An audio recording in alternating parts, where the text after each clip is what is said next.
Bienvenidos al curso de Epistemología de las Ciencias Sociales. El curso corresponde al área de formación básica. La asignatura es de naturaleza teórica. Desarrolla competencias conceptuales para el discernimiento y el análisis de los enfoques epistemológicos subyacentes a las teorías y métodos de estudio en antropología y sociología. Al respecto enseña los conceptos epistemológicos básicos de la sociedad, cultura, historia y los enfoques epistemológicos diversos como fundamentos de la investigación en ciencia social, analiza su estatus epistemológico. Índice semana 1. 1. Información de la unidad. 2. Información de los subtemas. 2.1 Fundamentos filosóficos, sociológicos, psicológico de las ciencias sociales. 2.2 Comprensión heurística y los problemas metodológicos de las ciencias sociales. Introducción Problemas filosóficos de la ciencia, empirismo-racionalismo. Para abordar los fundamentos epistemológicos más importantes de las ciencias sociales, es necesario identificar cuáles son las áreas que componen las ciencias sociales. Antropología, estudia el origen y el desarrollo de la variabilidad de la especie humana y las tipologías comportamentales a través de la historia. Ciencia de la comunicación, permiten comprender la naturaleza de las sociedades, así como la comunicación diaria entre sujetos o grupos de sujetos dentro de una dimensión social, institucional y comunitaria. Economía, que es una ciencia que se encarga de estudiar la interacción social en la que convergen las relaciones sociales en los procesos de producción, intercambio y distribución del consumo de bienes y servicios orientados a satisfacer una necesidad. Educación, ciencia que estudia los procesos vinculantes de la enseñanza-aprendizaje y la concienciación cultural, moral y conductual. Geografía, estudia el hábitat y las sociedades inherentes a ella. Historia, estudia el pasado histórico del ser humano evidenciado en evidencias fehacientes. Lingüística, ciencia que estudia el lenguaje. Derecho, estudian los postulados legales que proporcionan parámetros normativos para la regulación de los comportamientos y resolución de conflictos legales. Sociología que estudia a la sociedad y los fenómenos de esta, acción, relación de los grupos que conforman la sociedad. Arqueología, ciencia que estudia los sistemas sociales a través de evidencias objetivas que suponen restos de sociedades antiguas encontrados. Ecología humana, estudia la conexión de la población con el ecosistema. Etnografía, disciplina que realiza la comparación de los pueblos y culturas del mundo. Urbanismo, estudia la organización y funcionalidad de los sistemas urbanos. Luego de identificar las áreas de estudio de las ciencias sociales, es necesario tratar los problemas filosóficos aplicados a las ciencias sociales. El desarrollo del conocimiento en las ciencias sociales está vinculado con algunas concepciones filosóficas como el empirismo y el racionalismo. Al considerar esta situación histórica, es necesario trasladarnos a la época cuando los sofistas en las que se discutían cómo se originaba el conocimiento. Para el racionalismo la fuente principal del conocimiento humano es el pensamiento y la razón. Según este teorema, todo conocimiento se basa en construcciones lógicas y axiomas que tiene validez universal, es decir, que la verdad del conocimiento se debe determinar en todas partes. El pensamiento es la capacidad que tiene el ser humano para generar ideas, representar la realidad en su mente relacionadas unas con otras, almacenarlas y utilizarlas a voluntad. La razón, en cambio, es la capacidad de relacionar esas ideas para establecer conceptos y juicios de valor de las cosas. El máximo exponente fue Platón, quien consideró que todo saber viene de la necesidad de conocer en un constante dinámico y transformación donde la experiencia se fundamenta en cada conocimiento que adquiere el ser humano a lo largo de la vida. Esta forma de explicar el origen del conocimiento fue posteriormente tratada por Descartes, quien formuló la teoría de las ideas innatas que tiene el sujeto para elaborar luego los conceptos de las cosas que le rodean, atribuyendo al ser humano la capacidad de generar ideas, pensamientos, conceptos básicos. Aquí las abstracciones, las generalizaciones se adquieren a través del pensamiento lógico y coherente que propicia el mismo sujeto. La importancia del racionalismo en las ciencias sociales es el valor de la razón para la producción del conocimiento. El problema de este modelo explicativo del origen del conocimiento se convierte en radical de tal manera que deja de lado a la experiencia que adquiere el sujeto, que lo retoma la corriente opuesta que es el empirismo. El empirismo, en cambio, basado en un dualismo filosófico, interno-externo, sostiene que la fuente del conocimiento procede de la experiencia que se obtiene del contacto directo con la realidad y no surge de las ideas innatas como afirma el racionalismo. El problema de esta teoría está en que considera a la mente humana al inicio como una tabla rasa donde la experiencia se va adquiriendo poco a poco como el individuo se va percepciones internas y externas y la experiencia que va adquiriendo en contacto con la realidad. Esta filosofía dual del empirismo da origen a la filosofía moderna de John Locke, quien sostiene que una idea compleja es el resultado de la unión de ideas simples de los datos registrados por su experiencia. Este tipo de filosofía fue estudiada a profundidad por otros filósofos contemporáneos como David Hume con el estudio de las impresiones que se tienen al oír, tocar, ver que se representan en la mente, memoria, y pueden ser de dos tipos, sensaciones y reflexiones. Stuart Mill en cambio sostiene que aún las proposiciones matemáticas surgen de la experiencia. Los modelos filosóficos y sus paradigmas aplicado a las ciencias sociales, entre ellas a la educación, sociología, psicología entre otras áreas, evidenciaron el problema de irse a los extremos para explicar el origen del conocimiento, el racionalismo con la razón y el empirismo con la experiencia, surgiendo la explicación de las percepciones, sensaciones, pensamiento, inteligencia, afectos estudiados por las corrientes psicológicas de la época. Es necesario abordar también las corrientes humanista, existencialista y renacentista de las ciencias sociales, donde cada ciencia conceptualiza al hombre como un ser protagónico de carácter reflexivo libre, con dominio propio y capaz de desarrollar adelantos en la ciencia, tecnología y sociedad. En conclusión, se puede decir que el problema de los paradigmas antiguos y modernos de las ciencias sociales es que son extremistas, rígidos, directo, pero al mismo tiempo se puede asegurar que buscan explicar el origen de la humanidad, del conocimiento y de los adelantos científicos que benefician al hombre en la sociedad. 2.1 Fundamentos filosóficos, sociológicos, psicológico de las ciencias sociales. Fundamento filosófico, sociológico y psicológico de las ciencias sociales, se basa en los supuestos antiguos y contemporáneos como materialismo vs idealismo, pragmatismo vs dogmatismo. En el subtema 1 se abordó el empirismo y el racionalismo como uno de los supuestos filosóficos más extremos para explicar el origen del conocimiento natural y social. En esta ocasión describiremos las otras corrientes filosóficas que han incidido en el origen y desarrollo de cada una de las áreas de las ciencias sociales con diversas hipótesis ontológicas y gnoseológicas de la concepción del mundo. Para el materialismo, la esencia de la existencia es material, es decir, el cuerpo material existe independiente de los componentes espiritual o alma, y si existiese una relación esta no comprende los fundamentos de la realidad, la materia es lo que da principio y transformación todo. Sus más grandes representantes en la antigüedad son Demócrito y Epicuro, 342-270 AC, sostuvieron que los átomos son la esencia más reducida de la realidad, son partículas indivisibles e indestructibles que se mueven en el espacio vacío. Las cosas físicas, los animales y los hombres están formados por átomos. Cuando cualesquiera de ellos se desintegran se forman nuevas combinaciones de átomos. El pensamiento es una forma de sensación que, a su vez, es explicada como una forma de cambio que se produce en el alma de las personas.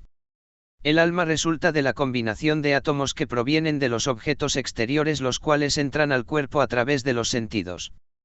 Cuando la persona muere, el alma se desintegra en sus átomos componentes. A partir del siglo XX surge el pensamiento y los fenómenos mentales se desarrollan a partir de la materia y deben ser explicados en términos físicos. Da importancia al cambio de la realidad. Considera al mundo como un proceso en el cual, históricamente, se dan fenómenos nuevos y cada vez más complejos a partir de los más simples, siguiendo las leyes de la dialéctica. Las leyes de la dialéctica según Hegel son: a. Ley del movimiento universal. Esta ley profundiza y pretende establecer conexiones internas, lógicas y dialécticas de los hechos relacionados entre sí, pretende develar la estabilidad y equilibrio del mundo. B.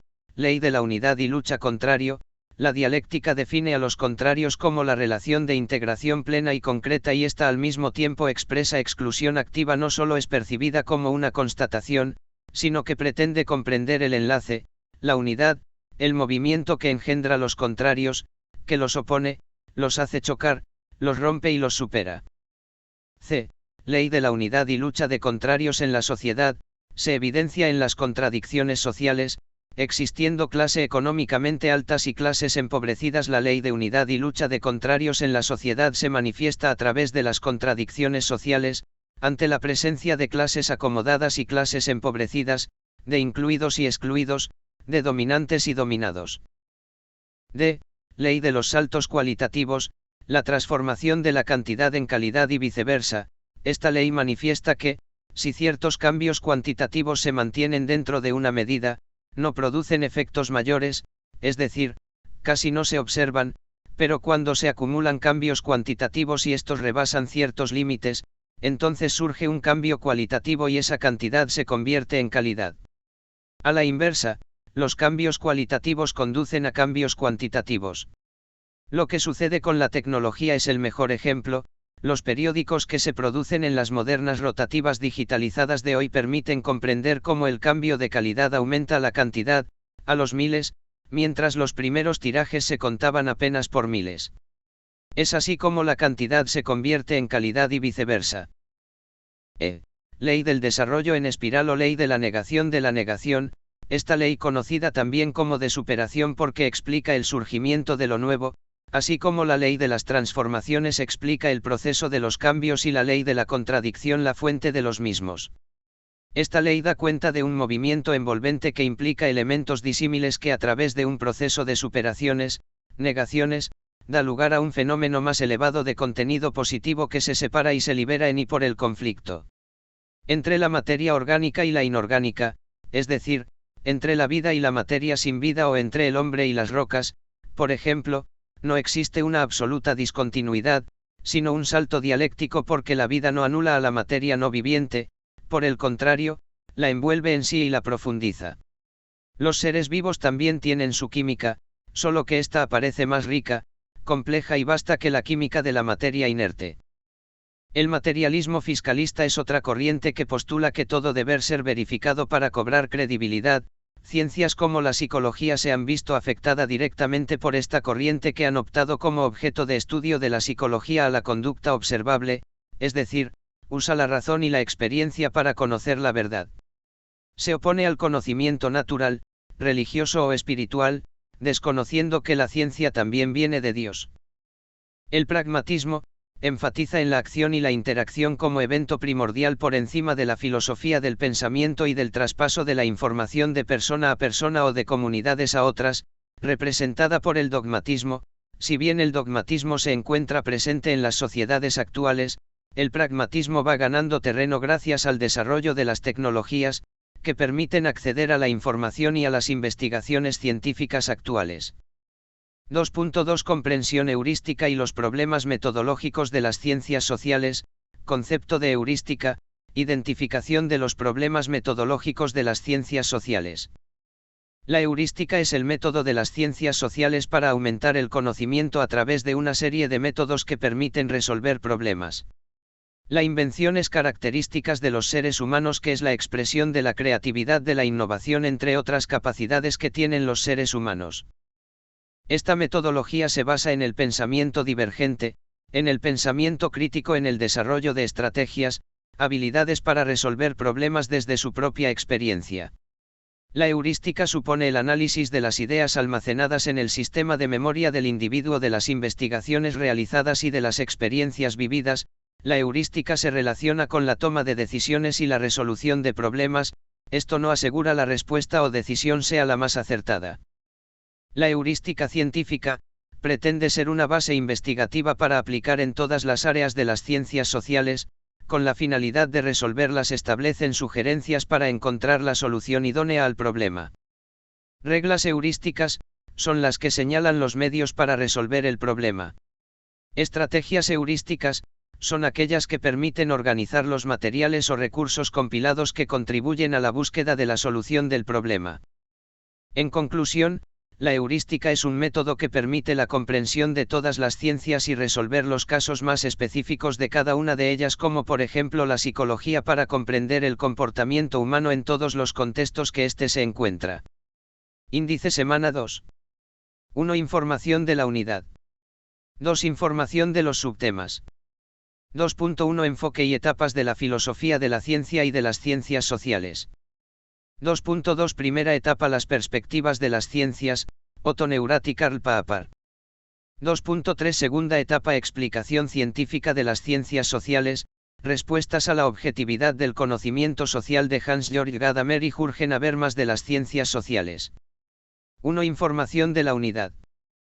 Objetivo: proporcionar a los estudiantes la oportunidad de analizar y reflexionar sobre el conocimiento filosófico, sociológico e histórico de las ciencias sociales desde su origen hasta la actualidad, desde los diversos enfoques epistemológicos existentes. Tema: orígenes, evolución y desarrollo de la epistemología de las ciencias sociales. Unidad: bases epistemológicas del conocimiento científico de las ciencias sociales. 2. Información de los subtemas. 2.1 Enfoque y etapas de la filosofía de la ciencia y de las ciencias sociales. Las áreas de las ciencias sociales mencionadas en el tema anterior tienen su origen en Europa al inicio del siglo XIX, producto de los cambios de paradigmas consecuentes de los procesos cambiantes cualitativos y cuantitativos que caracteriza de la región en esa época de la historia. Estas disciplinas logran desarrollarse objetando su funcionalidad a la resolución de los problemas inherentes a este proceso transformador. La filosofía comprende dentro de sus ramas a la filosofía de la ciencia, que tiene por objeto el conocimiento científico, enfocado en la historia sociocultural del ser humano, de forma general y progresiva. Está compuesta por dos orientaciones que pretenden categorizar científicamente el conocimiento, las cuales son: orientación gnoseológica y epistemológica.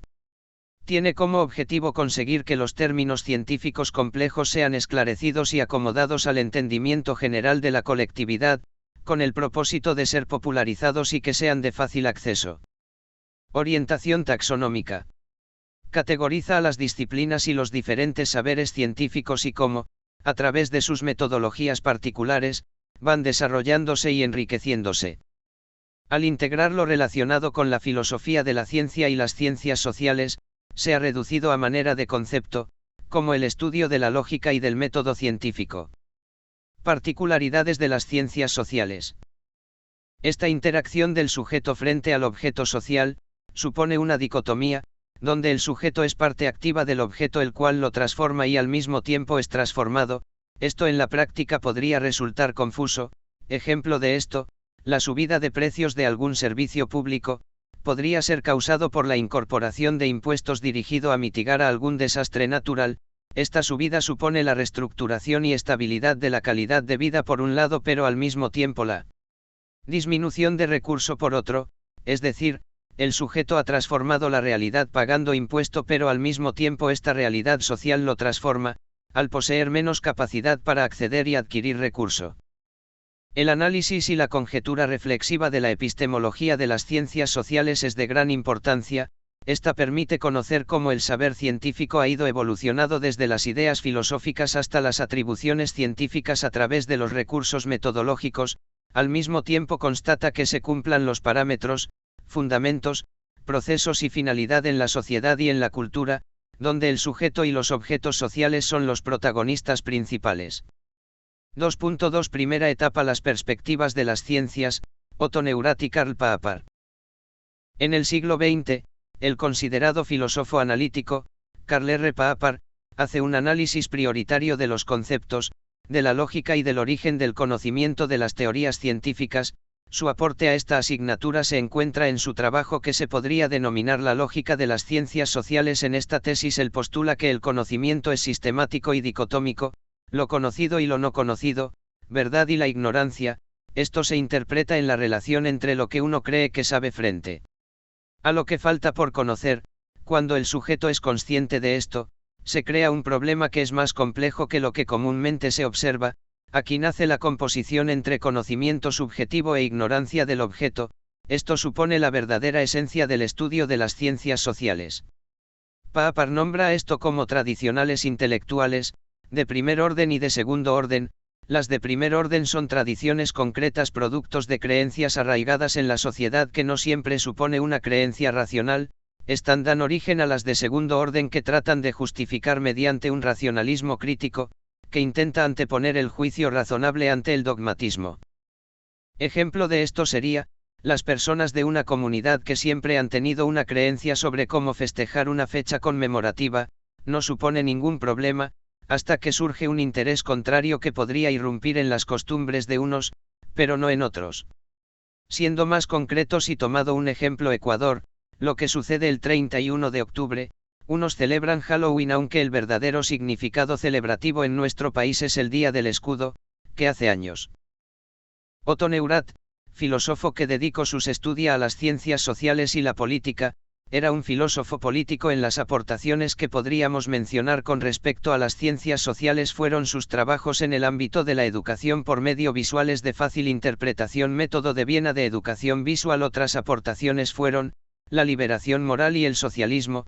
La intención de Neurath fue integrar estas corrientes del pensamiento y resaltar a las ciencias sociales, como en ese entonces lo eran las ciencias naturales. Fue uno de los impulsores del positivismo lógico, el cual postula que la verdad puede y debe ser conocida mediante el método científico desde una postura empírica verificable del significado por verificación. Mediante la filosofía y sus proposiciones tradicionales no es posible conocer la verdad, esta debe ser transformada teniendo como eje el análisis lógico de los fenómenos sociales. En este sentido Neurath sostenía que no sus teorías eran exactamente filosóficas, más bien eran políticas, siempre aparecen y se estiman correctas en relación directa a las necesidades de los países que son preponderantes en el mercado mundial.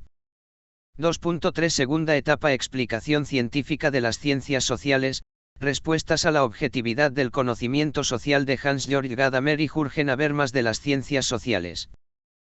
Como se mencionó en el tema anterior, el positivismo lógico, también llamado natural, esta corriente nace en el siglo XX.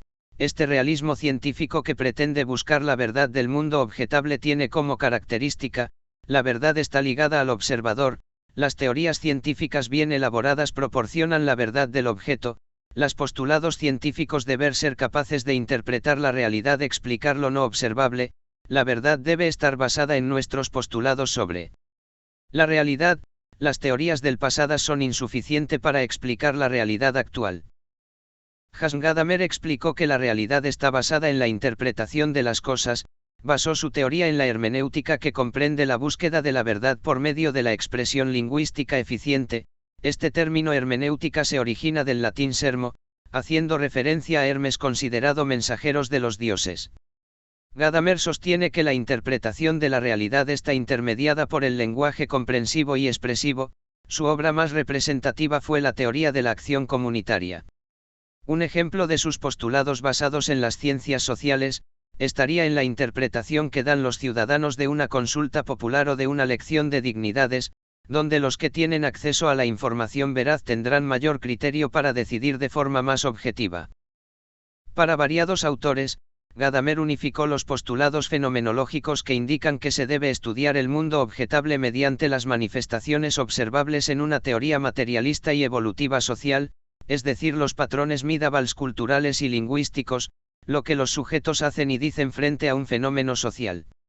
A esto Jürgen Habermas plantea una necesidad que los sujetos de una sociedad deben participar activamente en los movimientos sociales y políticos, mediante la opinión y acción en las decisiones que repercutirán directamente sobre ellos.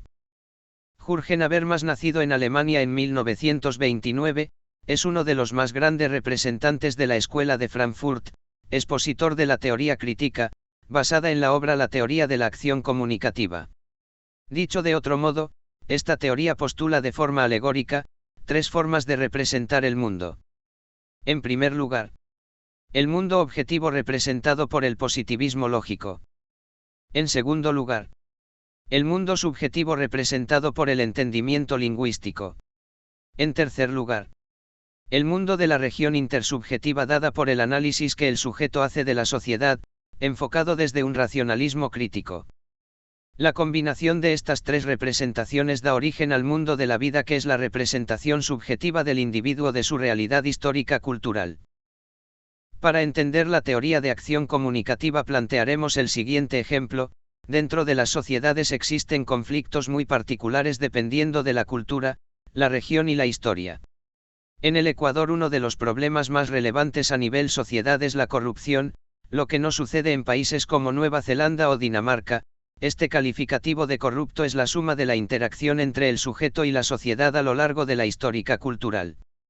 Con respecto a esto, el ecuatoriano promedio podría analizar los siguientes parámetros: la historia del país, la situación socioeconómica, entre otros, y llegar a una conclusión de por qué existe corrupción en el país. Ahora, si este sujeto expresa su opinión a otros, tal vez se encuentre con personas que compartan su idea y también con detractores. Este proceso analítico de la realidad con el fin de obtener una conclusión del origen de algún fenómeno social y que al mismo tiempo es discutido con otros y que no supone un dogmatismo ni un empirismo acérrimo es lo que Habermas denominó teoría de la acción comunicativa. Índice semana 3. 1. Información de la unidad. 2. Información de los subtemas. 2.1 El materialismo e idealismo. 2.2 Realismo. 2.3 El positivismo y positivismo lógico. 1. Información de la unidad. Objetivo: proporcionar a los estudiantes el conocimiento de las principales corrientes filosóficas a través del estudio de las ideas aportadas por sus principales representantes para que desarrollen un análisis crítico del pensamiento filosófico en el ámbito social. Tema: supuestos de las grandes escuelas filosóficas.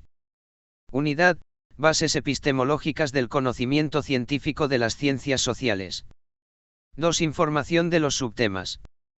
2.1 Materialismo e idealismo. Como se ha mencionado en los temas anteriores, las ciencias sociales se desprende de las ciencias naturales.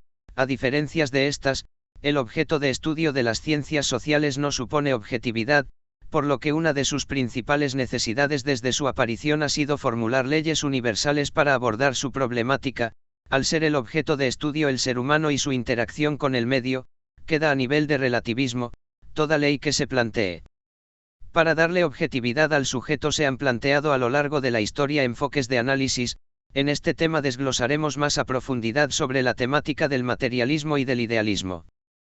Idealismo es sinónimo de idea. Todo autor que parte del análisis de los fenómenos a través de las ideas es considerado idealista. Considera en primera instancia lo espiritual, lo inmaterial, y en segundo lo material. Propone que Dios es inmaterial y que es el creador de todo, atribuyéndole el origen de todos los fenómenos naturales. Es así como las diferentes culturas milenarias, previo al desarrollo de las ciencias naturales, analizaban los fenómenos naturales como obra divina. Ejemplo del planteamiento idealista con respecto al mundo fue plantear que la Tierra era plana y no redonda, como posteriormente se demostró por medio de métodos científicos. Para Mario Bunge existen dos posturas idealistas: idealismo subjetivo e idealismo objetivo. El idealismo subjetivo postula que el individuo solo puede interpretar la realidad por medio de la percepción, pero no garantiza que esta interpretación sea verdadera. Como representantes de este movimiento podríamos citar a René Descartes, George Berkeley, Immanuel Kant, Juan Amadeo Fichte, Ernesto Mach. Por otro lado, está el idealismo objetivo. Sostiene que el mundo está construido de tal forma que el sujeto no debe interpretar la realidad puesto que ésta es objetiva. El idealismo trasladado a las ciencias sociales, lo vemos reflejado en sus orígenes en el pensamiento de Parménides en sus postulados de ser y del no ser. A este filósofo presocrático se le atribuye la creación de la escuela eleática. Este filósofo presocrático analiza la existencia del ser en la sociedad, en sus escritos sobre la naturaleza, en el que expone el camino de la verdad y el camino de la falsedad y el camino de la opinión.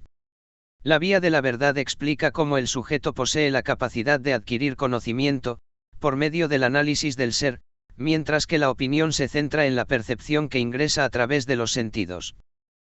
Parménides plantea que no existe nada, solo existe el ser, que cuando la nada es algo deja de ser nada.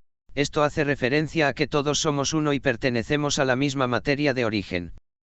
Bajo este postulado se podría interpretar de la siguiente manera: el ser es Dios y Dios no puede dejar de existir. Si dejara de existir, dejaría de ser Dios. El camino de la verdad debe enfocarse en el ser. Si no se enfoca en ser, es solo opinión y la opinión no permite conocer la verdad. El idealismo como aportación para las ciencias sociales, acepta como objeto de estudio al sujeto y la interacción con el medio, pero no niega la intercepción de Dios en el escenario. Por lo tanto, es Dios quien rige las leyes de la convivencia social, siendo el sujeto quien escoge el camino de la verdad o la opinión. Parménides menciona que nada existe antes del sujeto, tampoco existirá después de él, el conocimiento del sujeto es verdad para él, y cuando éste ya no exista también su verdad dejará de ser, por lo que no puede ser conocida, si llegase a ser conocida dejaría de ser nada. En oposición a esto y en términos de materialismo, Marx afirma la verdad pertenece no solo al resultado sino también el camino. La investigación de la verdad debe ser ella misma verdad.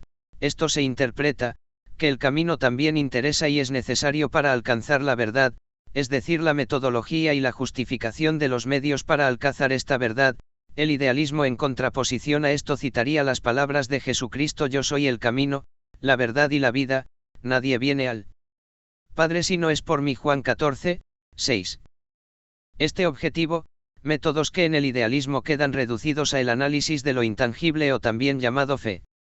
Estos métodos y leyes, como se expuso en el tema 1, pretenden ser la solución a las interpretaciones de los fenómenos sociales, la ley de contradicción, la ley de los saltos cualitativo y cuantitativo y la denegación de la negación.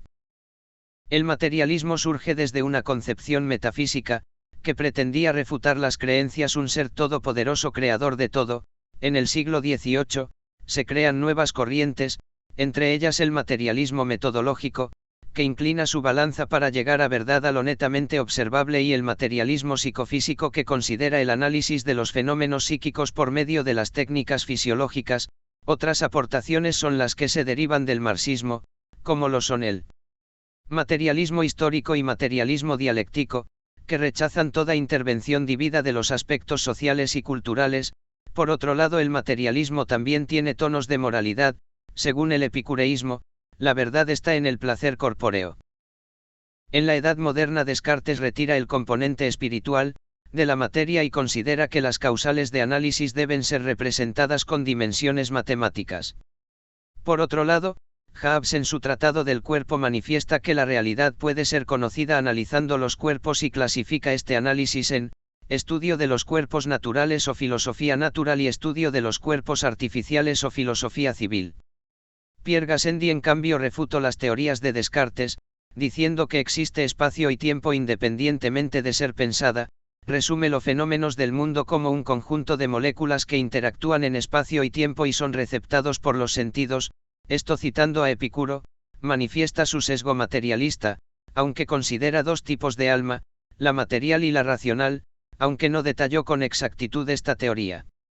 Finalmente, Gassendi trató de unificar la teoría del atomismo de Epicuro y los postulados del cristianismo, considerando que los átomos tienen un origen y ese origen es Dios. 2.2 Realismo. Antes de analizar la corriente filosófica realista, se debe tener claro los términos a priori y a posteriori. A priori es conocimiento fundado únicamente en ideas innatas y de la razón, mientras que el término a posteriori es el conocimiento adquirido mediante la vivencia del estímulo. El realismo en este sentido se enfatiza en las situaciones a posteriores. Es decir, luego de haber evidenciado con los sentidos un fenómeno del mundo. El realismo se opone al idealismo en tanto critica las concepciones del mundo desde un enfoque universal espiritual. El conocimiento se alcanza emitiendo un juicio de lo observable, medible y que sea compartido por otros. Según Aristóteles, la realidad tiene su origen en los sentidos por medio de la percepción.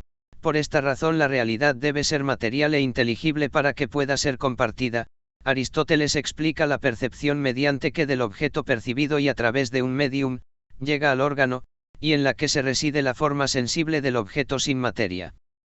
Tomás de Aquino en siglo XIII, formula que la realidad es meramente producto de los sentidos, rechaza expresamente que Dios es lo primero conocido, tal como supone la teoría del conocimiento en las razones eternas. El conocimiento es producto de lo sensitivo mediante un proceso selectivo enfocado en el estímulo. En los postulados de Pedro Abelardo, el conocimiento tiene su origen en las sensaciones, toda imagen que ingresa recreadas por los sentidos y luego impregnadas en el órgano pensante o cerebro, donde se guardan, para en lo posterior se abstraiga, es decir, los objetos del mundo pertenecen a la imaginación, puesto que, si algo deja de existir en la realidad, aún existirá en la mente y para que recordado debió de existir en la realidad, por ende, este fenómeno es objetivo. 2.3 El positivismo y positivismo lógico. El positivismo plantea que el conocimiento debe ser verificado por medio de la experiencia, esto da como resultado la verdad objetiva, es realista y empírico puesto que se basa en la realidad de los fenómenos por medio de la experimentación y rechaza todo lo que no esté sujeto a comprobación. El positivismo lógico, también llamado neopositivismo, añade a este proceso los componentes metodológicos universales del lenguaje. El positivismo adecua el término a priori y el pensamiento expuesto a la realidad, es decir, los objetos pueden ser conocidos tanto por la experimentación como por el razonamiento, mientras se mantenga en principios de la lógica. La metodología utilizada por el positivismo es nomotética, busca incorporar leyes al análisis científico, estas leyes son cuantitativas. En esta línea de acción las funciones principales de la ciencia son, descripción de los fenómenos, conocimiento claro de sus elementos y de su funcionamiento, indicar el porqué de un comportamiento, lo cual permitirá generalizar. Busca las relaciones entre fenómenos, controlar las condiciones de producción del fenómeno se controlan para regular su aparición, indica bajo qué condiciones se producirán acontecimientos futuros con un cierto grado de probabilidad. Gracias por llegar hasta aquí. Ayúdanos a crecer interactuando con nuestro contenido, me gusta, comentarios, compartir. Hasta el próximo vídeo.